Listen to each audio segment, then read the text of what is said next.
my whole life just to feel that. Now all these feelings never let me down. Olá, sétimo ano, bem-vindos ao nosso canal de Geografia virtual, da nossa aulinha aqui, da qual nós estamos dando prosseguimento a todo o nosso conteúdo. E não diferente dos outros dias, hoje nós falaremos e terminaremos o capítulo 5, quando a gente fala sobre população brasileira e seus movimentos. Na última aula, nós conversamos a respeito desse movimento migratório e a chegada de grandes povos de países europeus chegando aqui no Brasil e trazendo toda a sua contribuição em relação à nossa cultura, em relação à nossa sociedade. Olha, gente, o povo japonês chegou aqui na primeira década do século XX.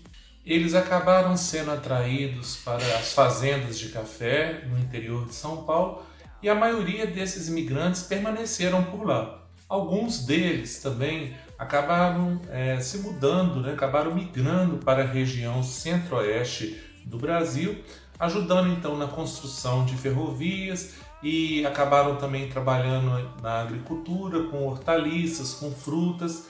Outros foram para a região norte. Esses, porém, começaram a trabalhar com a pimenta do reino e para poder fabricar os sacos, onde eles guardavam e armazenavam o café e até mesmo exportavam, eles começaram a trabalhar com a juta, que é uma fibra natural da qual consegue-se fazer o fio para poder tecer esses sacos. Então, alguns desses que mudaram para o norte foram trabalhar com esse tipo de fibra, fibra, no caso, natural. De uma certa forma, mais tarde, esses imigrantes japoneses eles acabaram se espalhando por todo o Brasil, embora a sua maior concentração seja no estado de São Paulo, mas eles acabaram se espalhando por todo o Brasil e atribuíram como fonte de renda o comércio. Além desses povos que eu citei, que nós conversamos na aula passada, eu também tenho mais povos asiáticos que se mudaram para dentro do Brasil e eu tenho também alguns outros povos, como por exemplo os poloneses, os ucranianos, os russos, os sírios libaneses. Então todo esse povo que acabou se concentrando aqui no Brasil, muito contribuiu, muito alterou a nossa cultura. Na verdade, nós somos o resultado da mistura de todas essas culturas. Eu não poderia encerrar sobre essa questão de imigração de povos sem falar da importância que quando os portugueses chegaram aqui no Brasil, encontraram já os indígenas, e esses indígenas eles também foram utilizados para a mão de obra, foram tratados como escravos, foram explorados, fora os nossos africanos, que, como eu já disse na aula anterior, que também foram trazidos à força para cá, e somando toda essa população, a gente vai ter em torno de 1 a 5 milhões de pessoas trazidas e utilizadas como força de trabalho, e essas pessoas acabaram contribuindo para a questão da indústria têxtil, do plantio do café, do plantio da cana-de-açúcar. Muitos índios também foram dizimados no meio dessa confusão toda aí, porque eles não aceitavam ser escravizados. Ou seja, como eu disse anteriormente, somos o resultado, somos a consequência de toda essa mistura, toda essa miscigenação, toda essa mistura de culturas, toda essa diversidade, tá bom? Que isso fique bem claro quando nós falarmos sobre a questão da população brasileira e os seus movimentos. Tem uma parte muito interessante no livro de vocês, na página 17, que fala sobre o êxodo rural. O mais importante da gente entender é que o êxodo rural ele não acontece somente no Brasil. Na verdade, o êxodo rural é um movimento migratório que acontece em todos os países do mundo. Na maior parte das vezes, essas pessoas vêm para o meio urbano buscar melhores condições de vida. Com isso, abandonam o trabalho do campo e acabam se aglomerando nas cidades. A isso daremos o nome então de êxodo rural, que é a saída do homem do campo vindo para o meio urbano. Eu poderia estar falando aqui diversos fatores que faz com que esse homem do campo venha para a cidade, ou seja, que ele abandone o campo e que seja atraído pelas questões do meio urbano. Mas o livro cita somente dois motivos, né, que eu estarei dando destaque aqui. O primeiro motivo que eu posso citar para vocês é a questão das dificuldades que o homem do campo acaba enfrentando. Gente, eu tenho desde da substituição do trabalho braçal, do trabalho manufatureiro, né, pelo trabalho das máquinas, pelo trabalho da tecnologia que acaba indo para o campo através das grandes indústrias agropecuárias.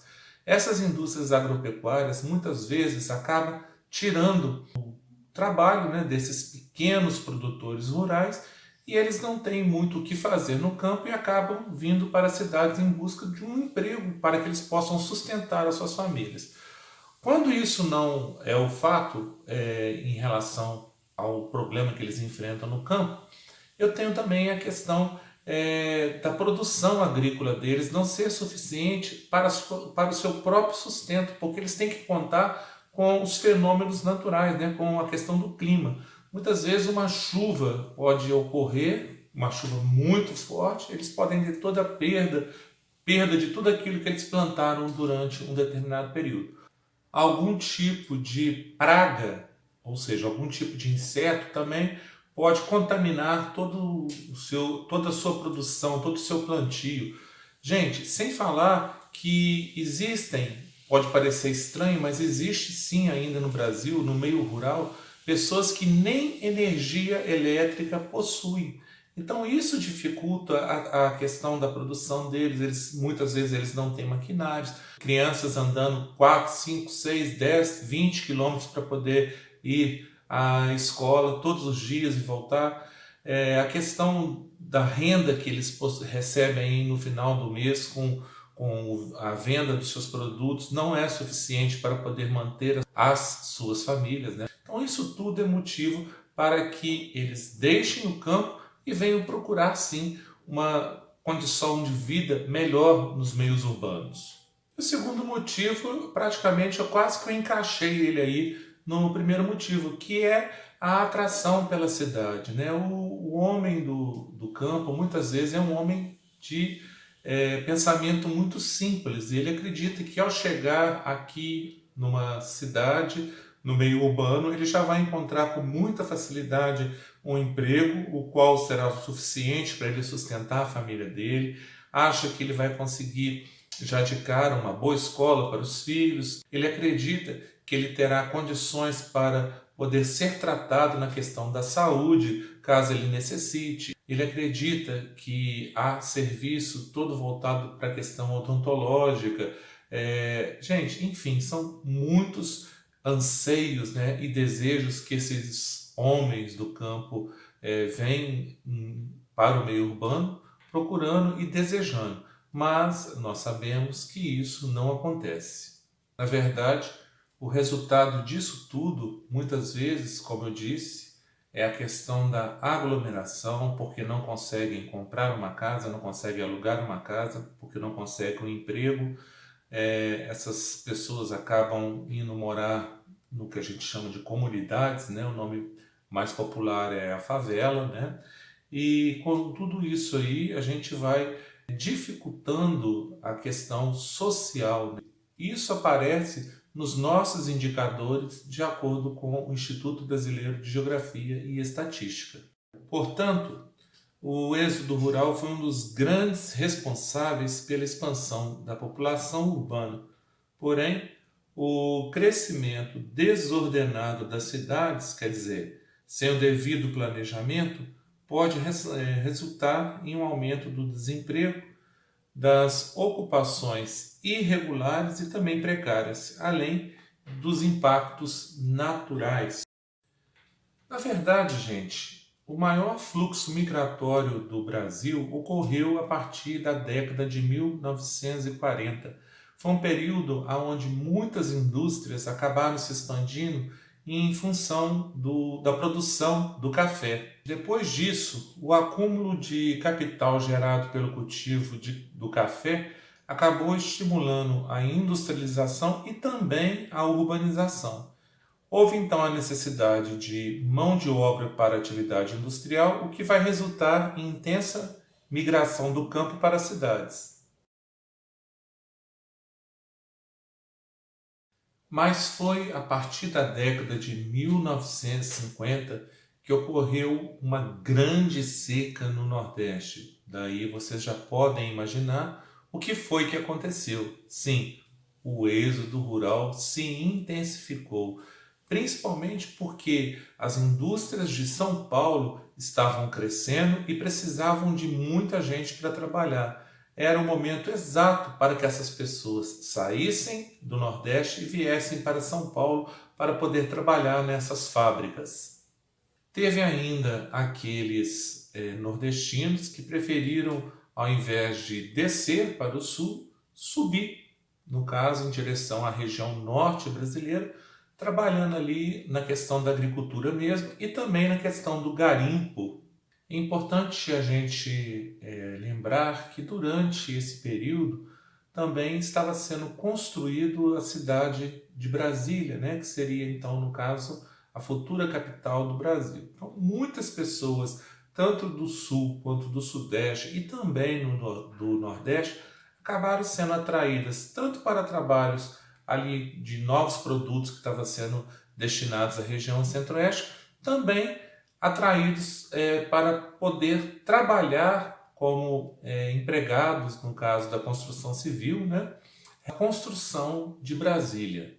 Se você analisar gráficos dessa data aí em relação ao IBGE, você terá como resposta, né, exatamente um crescimento populacional exatamente dessas áreas aí, da região centro-oeste e da região norte, dentro dessa década. Em 2010, nós tivemos um censo que mostra uma data aí entre 1995 e o ano de 2010 e mostra que houve uma redução de aproximadamente 11% em questão à migração, em questão da saída do homem rural para as cidades. Essa saída do campo para as cidades, na verdade, será uma perda de tempo, porque com certeza a região sudeste já não oferece a quantidade de mão de obra que ofertava no passado. E se não está tendo emprego nem para o pessoal que já reside na região sudeste, quem dirá para eles, né, que nem sequer terão uma qualificação profissional, principalmente no meio técnico, científico e informacional, que é o que mais acontece hoje em dia. Na verdade, eu sempre digo para todos os meus alunos que o que falta é mão de obra qualificada. Não é que falta só emprego, tá? O emprego às vezes até existe, mas a questão é a mão de obra qualificada. Nós vivemos uma era tecnológica e nem todos têm acesso. É isso aí, galera. Nós vamos ficando por aqui com a nossa aula hoje. Encerramos o nosso capítulo 5 e eu quero deixar agora uma atividade para vocês poderem fazer, fotografar, postar, como já de costume vocês têm o hábito de fazer, tá? Trabalharemos então com as atividades da página 16, página 17, postaremos ainda a página 19, a página 20 e a página 21, ok? Então, só repetindo, página 16, 17, 19, 20 e 21. Essas são as atividades para que vocês façam durante a semana. Fiquem todos bem, que vocês estejam nas bênçãos de Deus. Um grande abraço e até o nosso próximo